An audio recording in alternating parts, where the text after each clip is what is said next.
नमस्कार दोस्तों, आज संडे को मॉर्निंग में प्राइम मिनिस्टर नरेंद्र मोदी जी का जो ट्विटर अकाउंट है उसको कुछ देर के लिए हैक कर लिया गया था। और उसमें जो सबसे बड़ी दिक्कत ये थी कि उसके अंदर एक क्रिप्टो स्कैम का जो लिंक है उसको डाल दिया गया था। ये आप देख सकते हो, PM Modi Twitter account hacked, now restored, tweet on bitcoin deleted. तो ये पूरा मामला है क्या, इसको तो हम देखेंगे, लेकिन इसके साथ साथ हमारे पास अपॉर्चुनिटी है इसके बारे में जानने की कि क्या यहां पर भारत सरकार जो बिटकॉइन को लेकर एक बिल लाने वाली, मतलब क्रिप्टो को लेकर एक बिल लाने वाली है, उसमें यहां पर सरकार क्या कर सकती है। इस समय क्या खबर चल रही है मीडिया के अंदर, क्या इसको कंप्लीटली बैन किया जाएगा? क्योंकि कुछ दिन पहले आपको याद होगा यही खबर आई थी कि इसको पूरी तरह से बैन करने की बात हो रही है। लेकिन मैं आपको बता दूं कि अब यहां पर रेगुलेशन की बात हो रही है। जी हां, जो बिटकॉइन है, जो क्रिप्टो करेंसीज हैं जितने भी, उसको रेगुलेट किया जाएगा rather than completely banning it. And मुझे यहां पर बहुत ज्यादा खुशी है, मैंने पहले भी अपने इसके बारे में अपने विचारों को रखा है। तो यहां पर हम इसको डिटेल से समझेंगे, जानने की कोशिश करेंगे कि एग्जैक्टली हो क्या रहा है। काफी कुछ जानने को है, लेकिन उसके पहले अगर आप यूपीएससी या फिर किसी भी एग्जाम की तैयारी कर रहे हैं तो आप हमारे ऐप को डाउनलोड कर सकते हैं या फिर studyIQ.com विजिट कर सकते हैं, वहां से सारी जानकारी आपको मिल जाएगी। इसके अलावा अगर आप एमसीक्यूज अटेम्प्ट करना चाहते हैं तो मेरे इंस्टा पेज पर जा सकते हैं, वहां पर स्टोरीज में आपको सभी एमसीक्यूज मिल जाएगा। चलिए देखते हैं एग्जैक्टली हो क्या रहा है, हम इसकी चर्चा क्यों कर रहे हैं। जैसा कि मैंने बताया यहां पर कि जो प्राइम मिनिस्टर नरेंद्र मोदी जी का ट्विटर अकाउंट है, अब ध्यान रखना यहां पर दो ट्विटर अकाउंट मिलेंगे आपको पीएम के। एक ऑफिशियल है जिसका नाम है पीएमओ, प्राइम मिनिस्टर ऑफिस के नाम से है, वो दूसरा हो गया, वो ऑफिशियल है। लेकिन जो पर्सनल अकाउंट है ट्विटर का नरेंद्र मोदी जी के नाम से, उसको यहां पर कुछ देर के लिए हैक किया गया था, ब्रीफली हैक किया गया था आप कह सकते हो, और उसको वापस से रीस्टोर भी कर दिया गया। लेकिन उसके अंदर हुआ क्या कि जो क्रिप्टो को लेकर एक लिंक है, जो बिटकॉइन को लेकर एक लिंक है, वो शेयर कर दिया गया था। और फिर आज सुबह जो उनका ऑफिशियल अकाउंट है, ये जो पीएमओ इंडिया देख रहे हो, इसके माध्यम से इसको लेकर क्लैरिफिकेशन दिया गया। और देख सकते हैं आप यहां पर क्या लिखा हुआ है कि जो ट्विटर अकाउंट है नरेंद्र मोदी जी का, जो पर्सनल अकाउंट है, it was briefly compromise, the matter was escalated to Twitter. और यहां पर इमीडिएटली उसको सिक्योर कर दिया गया है। और देखिए सेकंड सेंटेंस में क्या लिखा है, in the brief period that the account was compromise, any tweet shared must be ignored. तो इसके अंदर कुछ ट्वीट को शेयर किया गया था उनके पर्सनल अकाउंट से, उसको आपको इग्नोर कर देना है। क्योंकि यहां पर बहुत सारे सवाल उठ रहे थे अचानक से, जो सिटीजन्स हैं, जो नेटिजन्स हैं, उनको लग रहा था ये हुआ क्या अचानक से। क्योंकि अगर आप देखोगे यहां पर जो पर्सनल अकाउंट से ट्वीट शेयर किया गया था, उसके अंदर देखिए क्या लिखा हुआ है, India has officially adopted bitcoin as legal tender. एक बहुत बड़ी खबर आप कह सकते हो यहां पर आने को थी। ये आप देख सकते हैं, ये पर्सनल अकाउंट है नरेंद्र मोदी जी का, और इसी को हैक किया गया था। और इसके अंदर यहां पर ये ट्वीट कर दिया गया, और देखिए क्या लिखा है, India has officially adopted bitcoin as legal tender. आपको याद होना चाहिए, विश्व में पहला जो देश है, लैटिन अमेरिकन कंट्री है एल सल्वाडोर, वो पहला देश बना था जिसने बिटकॉइन को as a legal tender adopt कर लिया था, उनकी ऑफिशियल करेंसी बना दिया था। अब ये जो खबर है भारत जैसे देश के लिए काफी बड़ी खबर हो सकती थी, और खुद प्राइम मिनिस्टर नरेंद्र मोदी जी अगर इसको ट्वीट करेंगे तो आप समझ सकते हो कि कितना बड़ा हलचल हो सकता था पूरे विश्व के अंदर। तो ये ट्वीट किया गया था कि India has officially adopted bitcoin. और फिर देखिए आगे क्या लिखा है कि गवर्नमेंट ने ऑफिशियली 500 बिटकॉइन को परचेज किया। आपको पता है इस समय 1 बिटकॉइन की जो वैल्यू है वो $60,000 के आसपास देखने को मिलेगा। आप सोच के देखो, 500 बिटकॉइन की हम बात कर रहे हैं, इसको ऑफिशियली ले लिया है, और जितने भी रेसिडेंट्स हैं पूरे देश के अंदर उनको डिस्ट्रीब्यूट किया जा रहा है। और इसको लेकर आप देख पाएंगे कि यहां पर एक लिंक भी शेयर किया गया था। तो ये बिटकॉइन से रिलेटेड कुछ स्कैम को जो लिंक है उसको यहां पर शेयर कर दिया गया, और आगे चलकर फिर क्लैरिफिकेशन आया कि नहीं, यहां पर जो ट्विटर अकाउंट है उसको हैक किया गया था। मैं आपको बता दूं कि ये पहली बार ऐसा नहीं हो रहा है प्राइम मिनिस्टर मोदी के साथ। यहां पर सितंबर 2020 में, पिछले साल भी, उनका जो पर्सनल वेबसाइट है पीएम मोदी का, उसके माध्यम से भी कुछ ट्वीट वगैरह वहां पर देखने को मिला था। और उसमें यह कहा गया था कि जो कोविड का समय चल रहा है, इसके लिए पीएम नेशनल रिलीफ फंड का जो पैसा जुटाना है वो यहां पर आप डोनेट कर सकते हो, और उसके लिए भी क्रिप्टो के माध्यम से आप उसको डोनेट कर पाएंगे। और उसमें अगेन बोला गया था कि भारत जो है वो क्रिप्टो करेंसी को अपना चुका है, आप इस लिंक के माध्यम से यहां पर डोनेट कर दीजिए। तो ये सारी चीजें भी आपको पहले भी देखने को मिलेंगी, लेकिन अगेन आज जो हुआ था उसमें ऑफिशियल करेंसी बताने की बात कही जा रही थी, जो कि काफी बड़ी खबर हो सकती थी। अब क्वेश्चन आता है कि सरकार इन सारी चीजों को लेकर क्या कर रही है, क्योंकि जैसे जैसे डिजिटल जमाना बढ़ता जा रहा है, चीजें बढ़ती जा रही हैं, जो खतरा है वो भी आपको बढ़ते हुए देखने को मिलेगा। आपको पता होना चाहिए हमारे देश के अंदर जो ministry of electronics and information technology है, उसके अंदर आता है CERT In, Indian computer emergency response team, CERT जिसको कहते हैं। तो इनके द्वारा ये इनकी जिम्मेदारी है कि देश में कोई भी हैकिंग हो, कोई भी वायरस हो, उससे बचाया जाए। और वो इस समय जॉब पर लग रहे हैं और आइडेंटिफाई करने की कोशिश कर रहे हैं कि ये सोर्स, हैकिंग का जो इंसिडेंट हुआ है उसका सोर्स कहां पर है, उसको सही से जानने की कोशिश कर रहे हैं। और बताया गया है कि जो लेटेस्ट टेक्नोलॉजी है उसको डिप्लॉय किया जा रहा है ताकि इसके बारे में पता लगाया जा सके। जाहिर सी बात है, हम यहां पर प्राइम मिनिस्टर ऑफ इंडिया के ट्विटर अकाउंट की बात कर रहे हैं, तो ये एक बहुत बड़ा कंसर्न हो सकता है। लेकिन ऐसा नहीं है कि सिर्फ हमारे देश में ऐसा होता है। पिछले साल मैंने एक वीडियो भी बनाया था जहां पर आपको बताया था कि जो बड़े बड़े लीडर्स हैं पूरे विश्व के, जैसे बराक ओबामा, उनके माध्यम से कुछ एक हैक करके ट्वीट किया गया। एप्पल हो गया, बिल गेट्स हो गए, बहुत सारे ऐसे कई बार आपको इंसिडेंट मिलेंगे जहां पर इस तरह की हैकिंग होती है। और यहां पर ज्यादातर लोगों को बोला जाता है कि हम विश्व के लिए कुछ अच्छा करना चाहते हैं, आप हमें यहां पर डोनेट कर सकते हो। और ये आप देख पाएंगे यहां पर लिखा हुआ है, ये जो लिंक है उसके माध्यम से आप डोनेट करिए, हम भी उतना ही पैसा डोनेट करेंगे। और ये ज्यादातर चीजें क्या है ना, बिटकॉइन और इस तरह की चीजों के माध्यम से किया जाता है ताकि इसकी ट्रैकिंग ना हो सके। और इसीलिए ज्यादातर कंसर्न है पूरे विश्व में कि अगर उसको अगर बैन नहीं किया जाएगा तो इससे और भी कई सारी गलत चीजें हो सकती हैं।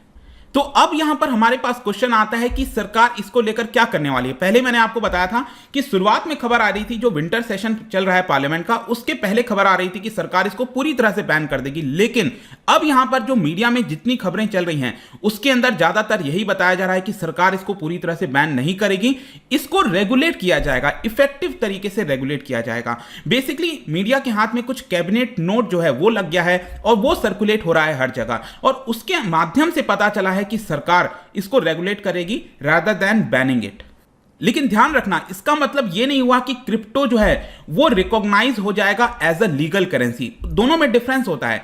जैसे कि एल सल्वाडोर, मैंने बताया कि उसने लीगल करेंसी के तौर पर अपना लिया है, वो जो बिटकॉइन है उसको अपना लिया है as a legal currency. Bharat उसको लीगल करेंसी के तौर पर नहीं अपनाने वाला, बस यहां पर उसको एज अ क्रिप्टो एसेट की तरह देखा जाएगा। जैसे गोल्ड हो गया, गोल्ड में आप निवेश करते हो, शेयर मार्केट हो गया, आप उसके अंदर निवेश करते हो, उसी प्रकार से एज अ स्पेकुलेटिव एसेट के तौर पर जो लोग उसके अंदर निवेश करना चाहते हैं वो लोग निवेश कर सकते हैं और उसको रेगुलेट करने की कोशिश की जाएगी। ये इसका मतलब हुआ। लेकिन यहां पर आप देख पाओगे कि इसमें यह भी चीज कही गई है कि इसका जो रेगुलेशन है वो एक्सचेंज प्लेटफॉर्म के माध्यम से होगा। जैसे कि अभी प्रेजेंट में आप देखेंगे जो शेयर मार्केट का एक्सचेंज होता है, प्लेटफॉर्म हो गया, वो सब कुछ सेबी के द्वारा देखा जाता है, securities and exchange board of India. उसी प्रकार से जो क्रिप्टो एक्सचेंज प्लेटफॉर्म होगा उसका रेगुलेशन भी सेबी के द्वारा देखा जाएगा। और आगे चलकर हो सकता है सरकार जो है वो क्या करेगी, एक कट ऑफ डेट निकाल देगी और ये कहेगी कि जिनके पास भी यहां पर क्रिप्टो कॉइन है या फिर बिटकॉइन हो गया, इथेरियम हो गया, जिस भी प्रकार का क्रिप्टो कॉइन है, आप उसको डिक्लेयर कर दो सरकार के पास कि आपके पास ये बिटकॉइन या फिर ये क्रिप्टो करेंसी पड़ा हुआ है और आप उसको लीगल तौर पर जो है फिर एक्सचेंज कर सकते हो। क्योंकि अभी के लिए तो क्या है ना, कोई भी कानून नहीं है, कुछ भी पता नहीं है, किसी के पास इलीगल तरीके से ब्लैक मनी का पैसा पड़ा हुआ है, उसके पास बिटकॉइन आ गया, क्रिप्टो करेंसी आ गई। तो आगे चलकर सरकार यही करेगी बेसिकली कि कट ऑफ डेट निकाल देगी और कह देगी कि आपके पास इतना टाइम है, आपके पास जो भी बिटकॉइन या फिर क्रिप्टो करेंसी है आप उसको डिक्लेयर कर दो सरकार के पास। और अगर आप किसी भी प्रकार का उल्लंघन करते हैं तो यहां पर क्रिमिनल इंप्रिजनमेंट भी हो सकता है 1 या 1.5 साल तक। इसके अलावा 5 करोड़ से 20 करोड़ तक का फाइन भी लगाया जा सकता है, ऐसा यहां पर आप प्रोबेबली कह सकते हैं। लेकिन इसके अलावा क्वेश्चन ये आता है कि बिटकॉइन को लेकर हमेशा ये बोला जाता है कि टेरर एक्टिविटीज भी इसके माध्यम से हो सकती है, उसको लेकर सरकार क्या कर रही है। देखिए, इसको डिटर करने के लिए अगर कोई भी टेरर रिलेटेड एक्टिविटीज करता है तो मोस्ट प्रोबेबली इसको अंदर पीएमएलए के तहत किया जाएगा।